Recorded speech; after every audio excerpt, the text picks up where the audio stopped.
అని చెప్పి మేము డిమాండ్ చేస్తూ ఉన్నాం. ఒకవేళ ప్రభుత్వం స్పందించకపోతే బీఆర్ఎస్ పార్టీ పక్షాన పెద్ద ఎత్తున కార్యాచరణ సిద్ధం చేసుకొని బీఆర్ఎస్ పార్టీ రైతుల పక్షాన పోరాటం చేస్తుందని చెప్పి కూడా ఈ ప్రభుత్వాన్ని హెచ్చరిస్తూ ఉన్నాం. Thank you.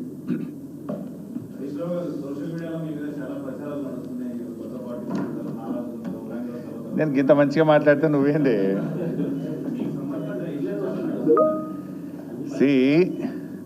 సోషల్ మీడియాలో వచ్చిన వార్తల మీద ట్విట్టర్లో నేను అదే రోజు ఖండించిన. 1, 2 చివరికి మా నాయకులు దాసోజు శ్రవణ్ గారు ఎర్రోల శ్రీనివాస్ గారికి చెప్పి పోలీస్ స్టేషన్లో కంప్లైంట్ కూడా ఇచ్చి ఆ కంప్లైంట్ను కూడా నా ట్విట్టర్లో పోస్ట్ చేసి ఇటువంటి ఫేక్ ప్రచారం నమ్మొద్దని తక్షణమే డీజీపీ గారు వీళ్ళ మీద చర్యలు తీసుకోవాలని చెప్పి కూడా నేను రాష్ట్ర డీజీపీ గారిని కోరిన విషయం కూడా మీ అందరికి తెలిసిందే కదా.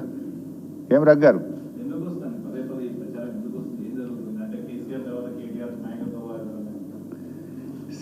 ఆ పంచాయతీ లేదు మా పార్టీలో. నేను చాలాసార్లు కూడా చెప్పాను, మీరందరూ కూడా చూసింటారు. ఒక్కసారి కాదు కొన్ని వందల సార్లు చెప్పి ఉంటాను. ఇవాళ కేసీఆర్ గారు మా పార్టీ అధ్యక్షుడు, ఆయన యొక్క ఆదేశాలను తూచా తప్పకుండా పాటించే ఒక క్రమశిక్షణ కలిగిన కార్యకర్త హరీష్ రావు అని చెప్పిన.